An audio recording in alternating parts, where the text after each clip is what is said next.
While I was writing me last video, I collected a bit of information about former President Obama's house on the coast because I was having an online discussion with someone. In the end, I decided it's not really worth debunking because it didn't have much to do with science.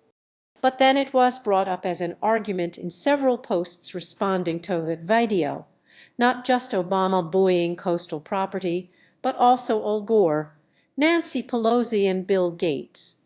And it turns out this is also a big talking point on the blogosphere. So I'll treat this as a legitimate question.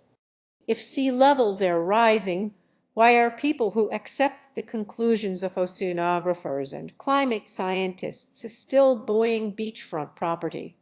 Isn't it all going to be underwater? Asked one poster.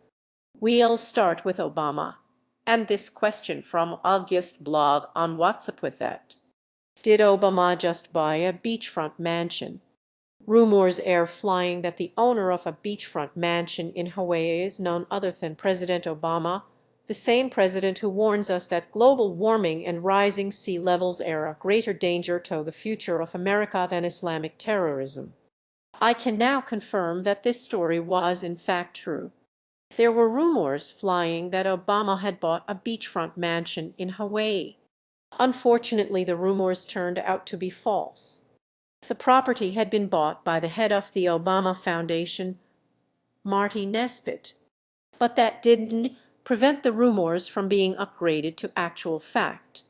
However, while the Obamas didn't to buy this oceanfront property, they did buy another oceanfront property at Martha's Vineyard, so attention was switched to that. The What's Up With That blog tried again. Sea level rise.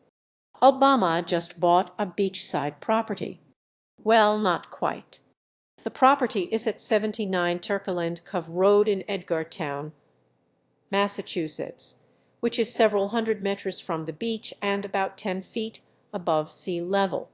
So if President Obama really does follow the science, as he professes to do, then he knows that storm surges aren't going to be an issue, and he knows that even at the extreme high end of estimates, scientific projections show that the property will be permanently inundated sometime after the year 2200. That's 180 years from now, by which time Barack and Mikkel will be about 250 years old, and not that bothered. Al Gore also came in for some flack after buoying this house right on the beach.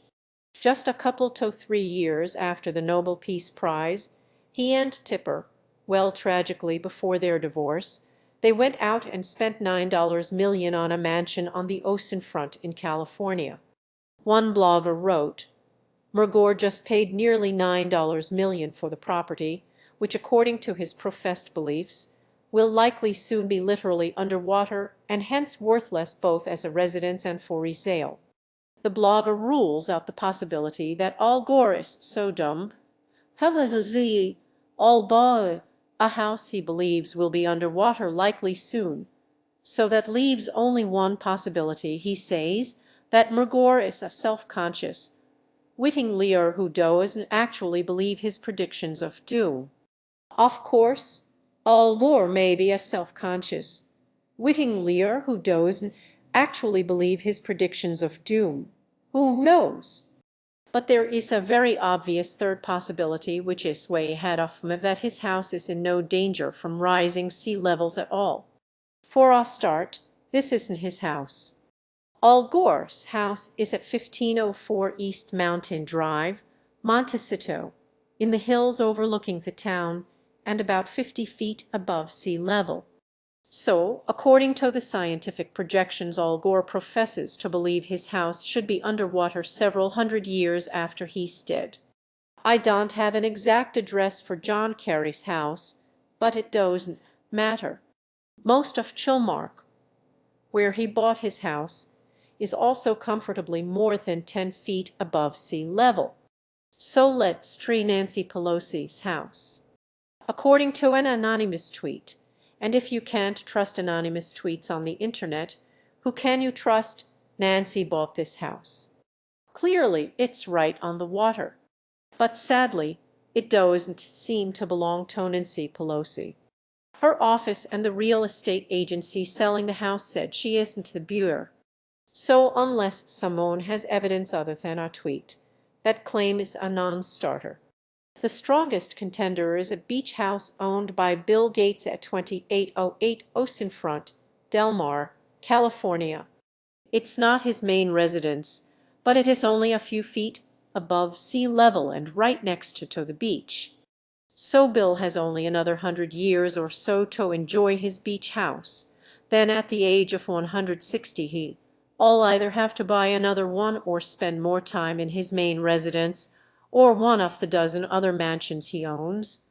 The more immediate problem for Bill is that long before the beach house gets inundated, he'll have to protect it against storm surges and coastal erosion. He'll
to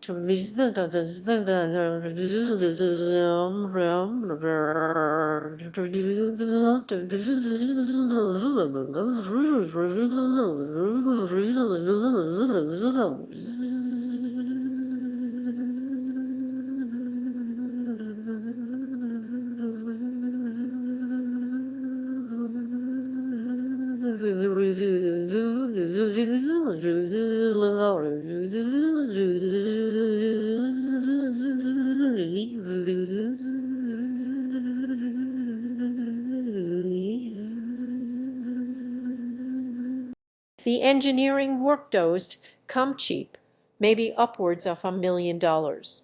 So I hope he's got a bit of cash. In sum, according to the scientific projections, these wealthy people don't have much to worry about regardless of their political affiliation or beliefs.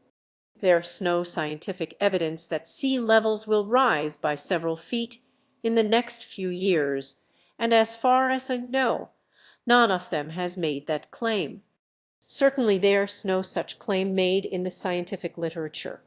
If you really believe that sea level rise is a problem, I will guarantee to buy that property for $1 because after all it's not worth anything to you.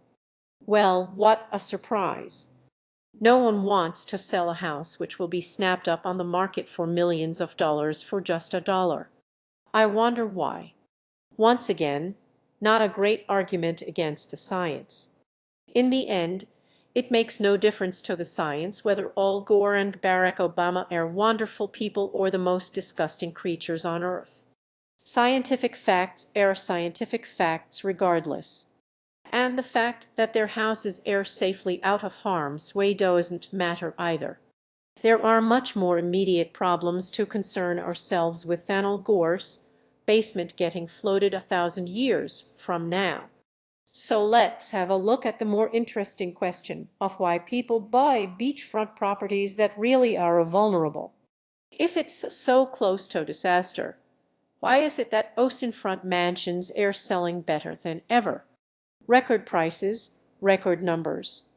That's a very good question. And not just for property with a limited lifetime due to sea level rise, but also associated problems like subsidence, shifting sands, and coastal erosion. Even in Miami, where many of the scientists say we're going to hit first and be worse there. Actually, I've heard that it's already happening. That's right, it is. Some bureaus are now taking height above sea level into consideration, along with square footage and proximity to schools and stores when buying a house in South Florida. And so are mortgage lenders and insurance companies. And that is having some effect on property prices. But that's only some bureaus. What about the rest? This map of property prices shows that the most expensive areas, the darker green colors, are along the coast. Why? Well, obviously one reason is that living or retiring near the beach is a popular dream. So buyers over 40 aren't going to worry about what will happen to their property due to rising sea levels in 50 years' time. By then they'll be too old or too dead to care. And since only 73 of Americans believe the science anyway, the rest will be quite happy to buy coastal property, whatever the projections are. The buyers we need to look at are those who do accept the science and plan to sell their properties in 20 or 30 years or pass them on to their offspring. They have a calculation to make. They know that in 100 years, scientific projections show that the sea may be permanently covering the floor of a $400,000 house they want to buy.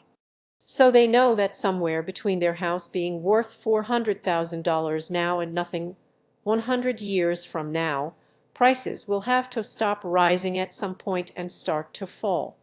The problem is that they don't know when that transition point will be. If they manage to sell before the decline begins, then they get to enjoy the beach lifestyle they want for a limited time and then sell at a healthy profit. But if they don't, then they risk being left holding a property few people want to buy in a falling market. There were some interesting experiments conducted along these lines by economist Vernon Smith in the 1980s which showed this very starkly. Test subjects were given some money and told to trade imaginary shares. They were told the real value of each share would start at $3.60 and decline over time. So at the end of the game, any shares they had left would be worth just 24 cents. As an incentive to try as hard as they could to make a profit, they were allowed to keep whatever profit they made at the end of the experiment. To begin with, the shares were offered to them at a lower price than their actual value, usually around $2 a share, just like a real opus, and then they started trading. Obviously, since the test subjects knew the shares were worth more than the $2 trading price, they started buying shares, and the trading price therefore moved upwards. Now you would have thought that when the trading price met the actual value of the shares, people would want to cash in and sell. After all, they knew that from that point onwards, the value of their shares would decline. But they didn't. They kept on buying, and so the trading price kept going up. It seemed that regardless of fundamental value, the more prices went up, the more people wanted to buy. And the more they wanted to buy, the more the prices went up. Halfway through, they were trading shares way above their actual value, and they were getting closer to the end of the game where the shares would be almost worthless. It was only when some traders lost their nerve and decided to cash in their profits that the price curve flattened out.